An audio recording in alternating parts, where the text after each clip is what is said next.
Comenzamos un nuevo análisis a fondo. Y bueno, hoy vamos a diseccionar un documento verdaderamente fascinante que está sobre la mesa para el futuro de Perú. Así es. Nos vamos a enfocar en examinar minuciosamente el plan de gobierno 2026 al 2031 del Partido Cívico Obras. Este es el partido liderado por el candidato Ricardo Belmont Cassinelli. Exacto. Y hay algo que, digamos, te capta la atención de inmediato, ¿no? Sí, totalmente. Lo primero que salta a la vista al abrir los materiales de campaña, mucho antes de llegar a las propuestas, es la identidad visual. Es inconfundible. Tienen esta imagen sumamente gráfica, donde la palabra obras domina absolutamente todo.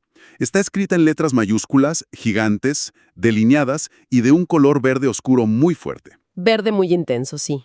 Es, una declaración de intenciones visual que te golpea desde el primer vistazo. Claro. Y esa contundencia visual se traslada directamente a la estructura del documento oficial, el que presentaron ante el Jurado Nacional de Elecciones. Ajá. Es un texto denso, un texto que no escatima en diagnósticos muy duros sobre la realidad peruana y que plantea una arquitectura de soluciones basada fuertemente en la intervención física y en un pragmatismo estatal bastante marcado. Y por eso nuestra misión de hoy tiene dos frentes muy claros para quienes nos escuchan. Primero, queremos desgranar cuál es el diagnóstico exacto que hace este partido sobre los problemas actuales del país. Que no son pocos. Para nada. Y segundo, vamos a entrar a la sala de máquinas de este plan para desglosar las propuestas de solución concretas que ofrecen. No nos vamos a quedar en los grandes titulares, ¿eh? La idea es revisar la letra pequeña. Exacto, ir a los indicadores y las metas que se han propuesto alcanzar para el año 2031. Es un ejercicio de revisión crítica indispensable para comprender la mecánica detrás de sus promesas electorales. Pero bueno, antes de meternos de lleno en las páginas de este plan, hay que hacer una pausa para dejar algo sumamente claro. Sí, esto es fundamental. Es crítico hacer una declaración enfática y totalmente transparente. El propósito de este análisis a fondo es puramente informativo. Puramente informativo, así es. Al tratarse de un plan de gobierno político, queremos que la audiencia sepa que aquí no estamos tomando posturas. O sea, no respaldamos ni tampoco criticamos las visiones, ideologías o propuestas del partido. Cero sesgos. Nuestra única meta es impartir el contenido de manera 100% objetiva, tal y como aparece en la fuente original. Somos simplemente los guías que estructuran y explican la información contenida en el documento oficial. Claro, la intención es ofrecer las herramientas para que cada quien saque sus propias conclusiones basándose, pues, en los datos crudos del texto. Así es. Con esas reglas claras, entremos en materia. Ok, vamos a desempacar esto. El documento arranca con una radiografía de la realidad peruana. Una radiografía bastante cruda. Sí, y me llamó mucho la atención que no lo presentan como una lista aleatoria de problemas, sino como 7 crisis superpuestas. Hablan de un debilitamiento institucional severo. Ese es el primer punto, sí. Señalando que el 45% de la población simplemente no confía en la policía, ni en la fiscalía, ni en el poder judicial, casi la mitad del país. Y ese dato de desconfianza institucional es solo la punta del iceberg en su diagnóstico.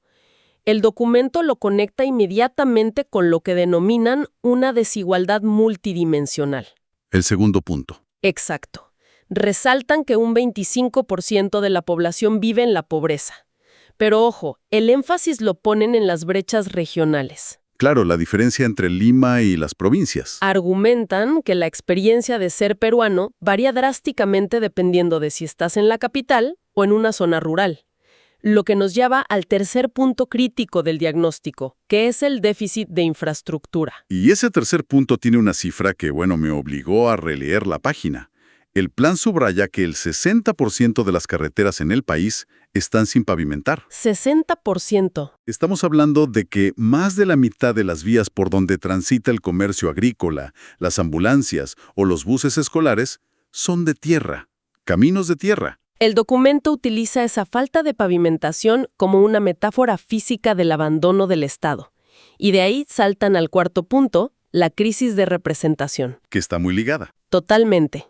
Citan estadísticas indicando que solo el 15% de los peruanos confía en el Congreso. Para los autores del plan, esa falta de carreteras pavimentadas y esa falta de confianza en los políticos no son problemas separados. Son causa y efecto. Así lo ven.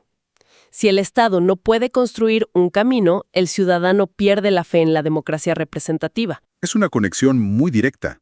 A esto le suman un quinto punto sobre la emergencia climática, mencionando, claro, los estragos de los huaicos y las sequías recurrentes que sufre el país. Sí, que golpean justamente esa infraestructura débil. Exacto. Y el sexto punto, que a nivel social es una bomba de tiempo, es el desempleo juvenil. El diagnóstico detalla que 1 de cada 3 jóvenes actualmente ni estudia ni trabaja. Los famosos ninis, jóvenes que están completamente fuera del sistema formal.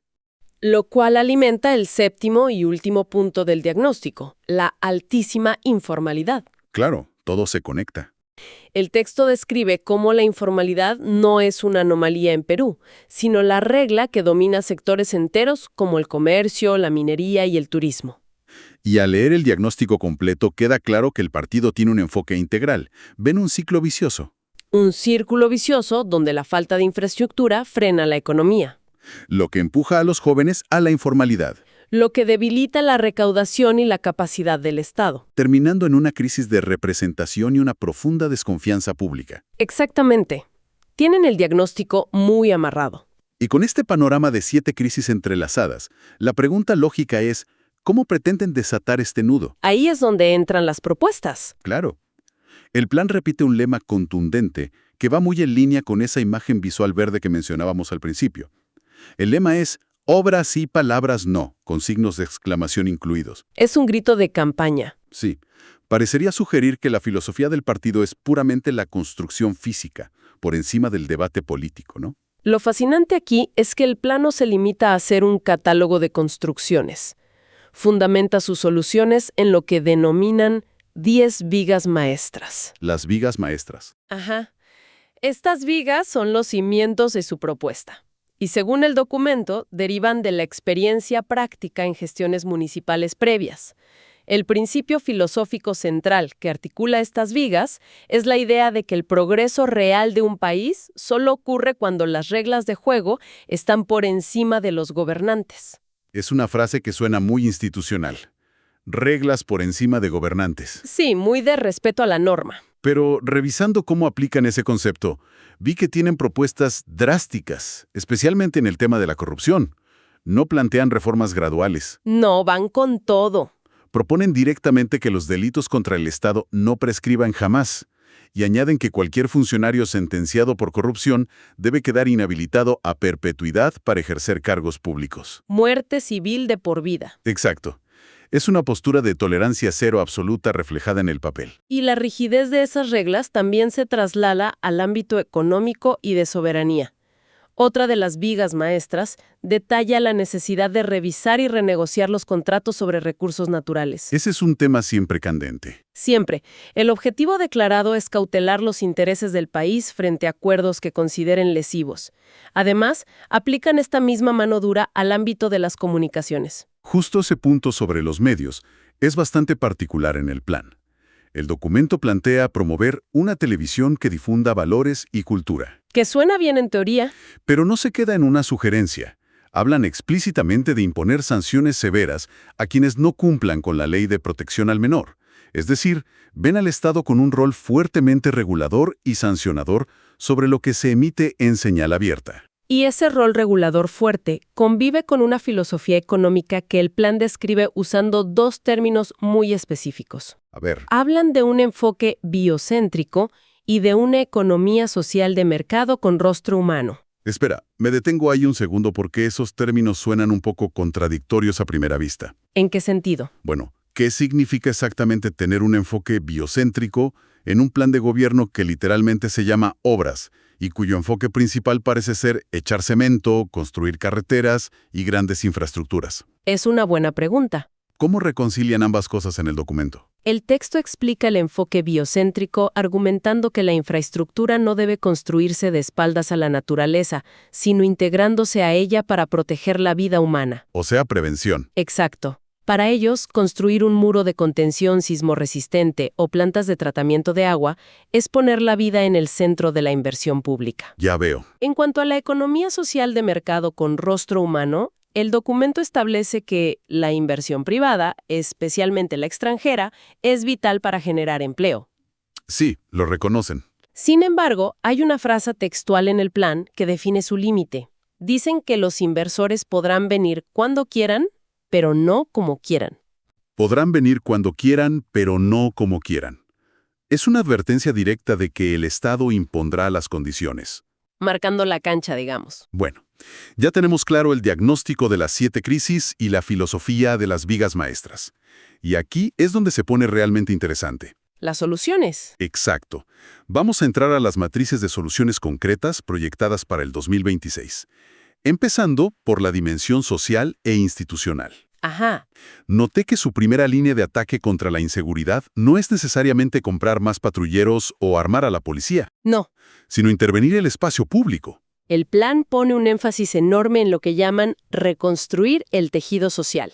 Su tesis es que la inseguridad vecinal prospera en el abandono urbano. En las calles oscuras, los parques abandonados. Exactamente. Por eso, su meta cuantificada es recuperar 1,000 plazas y espacios públicos a nivel nacional. Las van a transformar en lo que llaman plazas activas. Plazas activas. Pero no se trata solo de poner césped y faroles.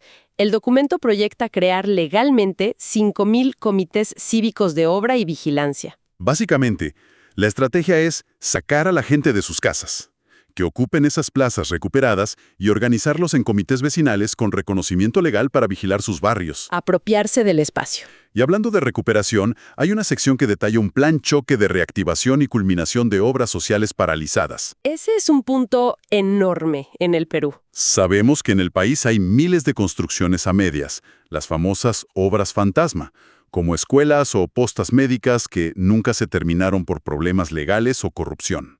Elefantes blancos. Sí, el plan se compromete a culminar 1,500 de estas obras, pero lo que me dejó pensando fue el cronograma.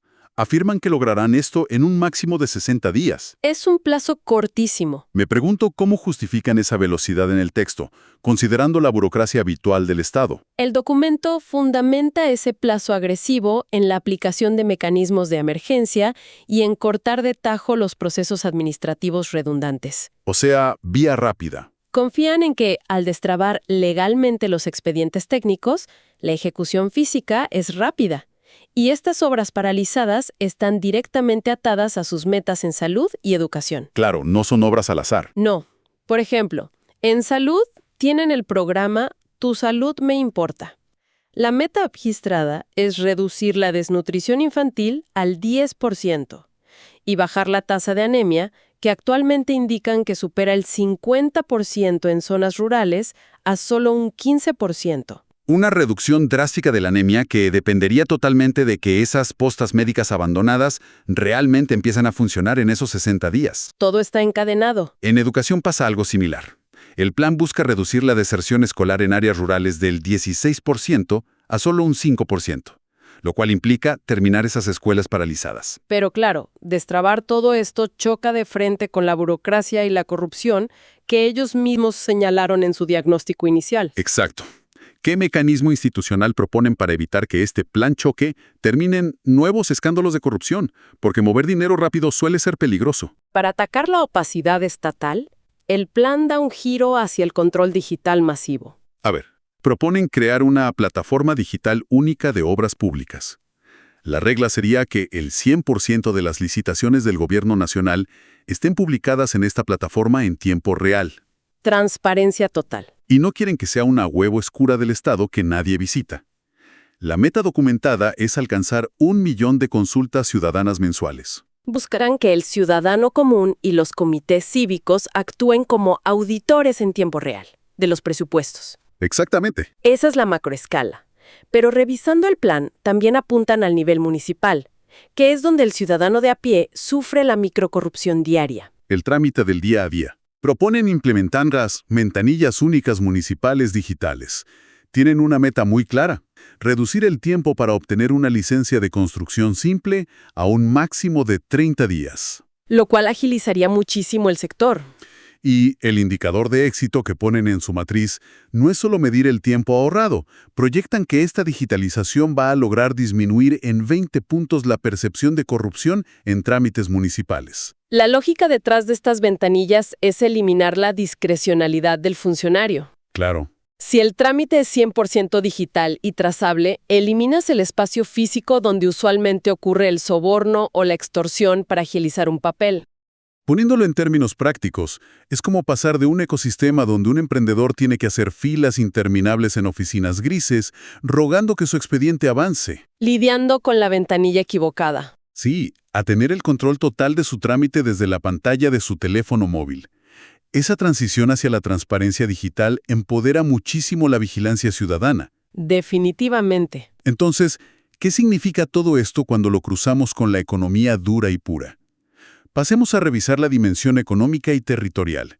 ¿Cómo planean reactivar el aparato productivo? En la dimensión económica, el plan regresa a su visión fundacional, la infraestructura física como el gran motor logístico. Volvemos al cemento. Recordarás que el diagnóstico señalaba que el 60% de las vías están sin pavimentar. Sí, las vías de tierra. La respuesta directa a eso es su meta de intervenir 10.000 kilómetros de caminos rurales y vecinales.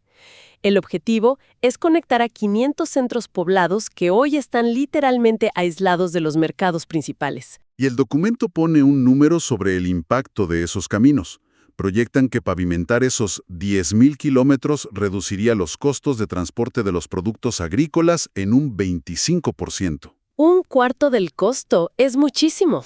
Es una cifra enorme si pensamos en el margen de ganancia de un pequeño agricultor, alguien que ya no perderá parte de su cosecha en el trayecto lleno de baches. El abaratamiento logístico es el primer paso. El segundo paso es abordar el sexto y séptimo punto de su diagnóstico. El desempleo juvenil y la informalidad abrumadora. Así es.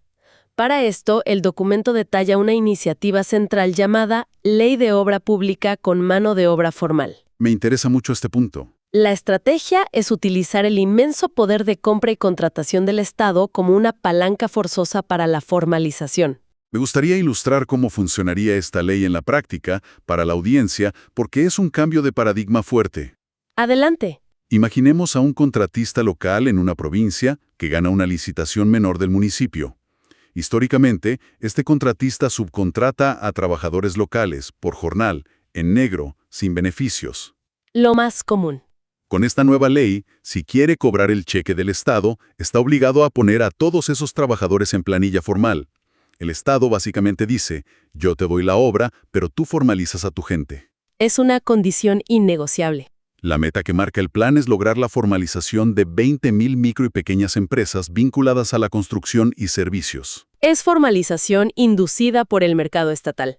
Y a la par de formalizar el empleo, buscan sofisticar la producción local. ¿Cómo lo harían? El plan propone la construcción de 100 plantas de transformación o centros de acopio municipales. La visión es que las comunidades dejen de vender materia prima barata. Darle valor agregado. Exacto. Si cultivan cacao o papas, que tengan infraestructura local respaldada por el municipio para procesar, empacar y darle valor agregado a esos productos antes de que salgan por esas nuevas carreteras pavimentadas. Lo cual dinamiza la economía desde la base de manera increíble. Todo se va sumando. Ahora, todo este despliegue de carreteras, plazas, escuelas y plantas de acopio se va a construir sobre una geografía que, como ellos mismos diagnosticaron, sufre de huaicos, sequías y sismos. Un territorio muy complejo. ¿Cómo garantizan que esta inversión en concreto no se la lleve el próximo desastre natural? Si conectamos esto con el panorama general de la emergencia climática, el abordaje del partido, fiel a su estilo, es sumamente ingenieril y preventivo. A nivel de resiliencia territorial. Así es. El plan establece un mandato innegociable. Exigirán que el 100% de las nuevas obras públicas cumplan rigurosamente con un código de construcción sismo resistente.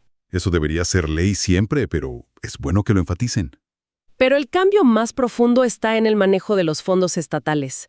El documento propone alterar la balanza histórica del gasto, duplicando el presupuesto destinado a la prevención frente al presupuesto de reconstrucción. Prevención sobre reconstrucción.